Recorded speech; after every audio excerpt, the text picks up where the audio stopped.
Matthew here again, Tango Man Tactical, and still got the Foxtrot mic AR9 out with the Witt Machine Naughty 9 can, a 10-inch TACCOM Surefeed barrel with the upper and lower feed ramp, polished center.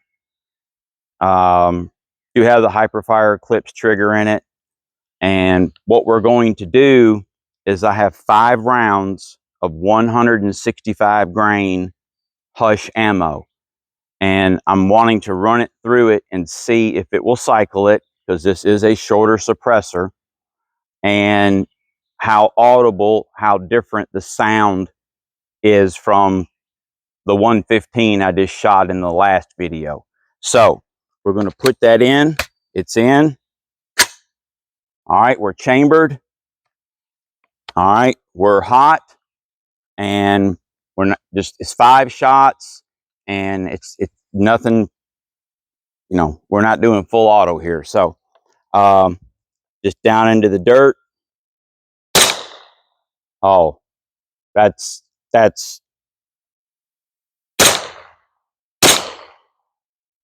you could shoot this all day.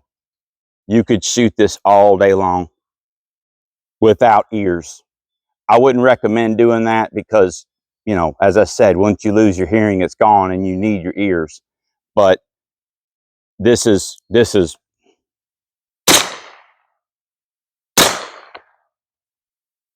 and clear chamber there. That was remarkably more quiet. So what I think I'm going to start doing is, instead of buying 115 or 124 grain, see what the price difference is on buying 147 grain, not Subsonic, but just 147 grain, and see if I can get that still within the price range of the 115s and the 124s and so forth. But that was very, very impressive for a 4-inch can. And so far, I'm tickled to death with it.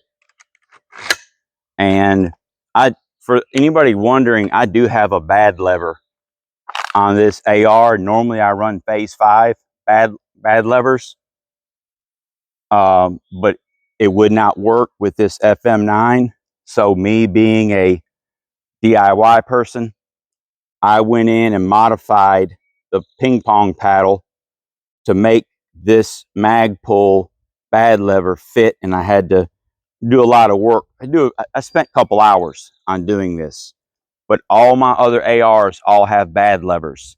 So when I pick up one of my ARs, I want it to have the same manual of arms. I want to have the same 60 degree or 45 degree or 60, whichever it is, throw on it, on the safety. I want to be able to have that bad lever.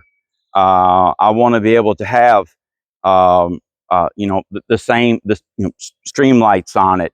I want it to be able to all have M-lock rails. I don't like key mod rails. If you do, that's great, and God bless you for that. But I do not like key mod rails. But anyway, so it done this. This was unbelievable. I don't know that you'll actually get from my microphone to my camera through YouTube to whatever earbuds you're wearing or however you're listening. I don't know how well that's going to translate through that, but wow, that was a big difference. Once again, considering this is a 4-inch can. Now, when I had my 9-inch Silencer Co. Hybrid 46, it's 9 inches because it has a QD mount and it has a baffle front cap on it. So it literally is like a little over 9 inches long. And put the 165s in it, and it's like, that's all you hear. But we're dropping down dramatically to a 4-inch can. But even the 115s were tolerable. I mean, the 115s were tolerable. So no complaints so far. So this thing is finally coming into its true form, the way that I want it. I still want to get a rail that will mate straight up to where when I screw this can on, there's no gap. There's no gap in between that. You see that gap? I had to cut this rail, but I want a rail that's going to come all the way up to the can, which is a 9.5-inch rail. So I got to take care of that. So anyways, I wanted to let you hear the 165 grain. I only shot 5, like I said, but I don't have that many left. But that was impressive, extremely impressive. Like I say, especially for a 4-inch screw-on combat can. It has a mono core inside of it. You can take it apart. It's just a mono core is what it is. So it's not like you know, top level engineering went into this to make this. You know, mono cores are pretty common, but your more expensive suppressors and cans, especially now with the 3D printed and so forth, and the different materials that they're using, there's a ton load of science that goes into that to make those things as quiet as possible, reduce the flash, so on and so forth. So anyways, done great, cycled it, sounded awesome. Stay sober, stay vigilant, and God bless.